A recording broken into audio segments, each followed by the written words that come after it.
soup day out there, Sydney. Oh yeah, soup, hot chocolate. Yeah, it's definitely a cold one. Maybe a little bit more cold than you might even be expecting. The past few days weren't quite this cold out there. It's definitely feeling it. But as we go into this evening to early Wednesday, parts of the Cape and the islands will be seeing some light snow. Accumulations are not likely as far as that snow is concerned. But next up is going to be the system that comes in late Wednesday into Thursday. This is going to enter as snow. Early morning hours on Thursday, it will be coming down as snow. Then likely changing over, depending on where you're located, to a mix of sleet and freezing rain. Once you start to see sleet, rain, freezing rain come down, all of a sudden you don't have that clean snow accumulation. You go outside, it's looking a little bit more muddy out there, not quite that pretty scene of snow everywhere, a little bit less as far as that snow accumulation is concerned too, because it doesn't pile up. Once you get rain on top, it starts to melt some of the snow away, all of that fun stuff. Then it changes over to rain as we go into parts of Thursday evening,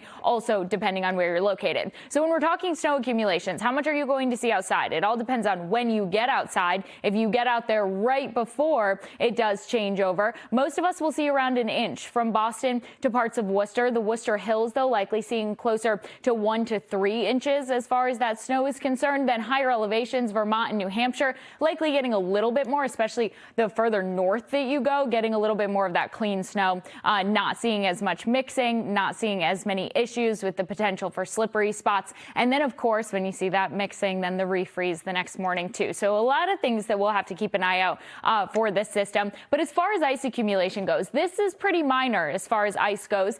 Less than 1/10 of an inch of accumulation for the most part. We're talking hundredths of an inch when you're looking at these kinds of numbers. Boston doesn't have as high of a potential, closer to the coast, a little bit lower as far as that potential goes for ice. It likely will be changing over to all rain as it changes over in spots like Boston. So what does it mean? 1/10 of an inch. That's when you start to get some slick sidewalks, maybe a few isolated slick spots on the roads. But of course, if they're treated, they're definitely going to be good to go. You start seeing more of that slippery travel and those big travel problems once you get closer to 1/4 of an inch of ice accumulation. So timing it out on the Futurecast as we go through our evening this evening into early tomorrow, that's when that potential for snow along the Cape and the islands is going to be around. Southern New England just getting clipped by this system, but it is going to be pretty quick after that we start to see the snow entering. By the time 11 o'clock on Thursday or on Wednesday, to early Thursday morning comes in, that's when the snow comes in, changing over to rain and freezing rain. Look at this, South Shore changes over right to rain by the time we go 5 o'clock. So that's commute time. 5 o'clock on Thursday, rain coming down. Boston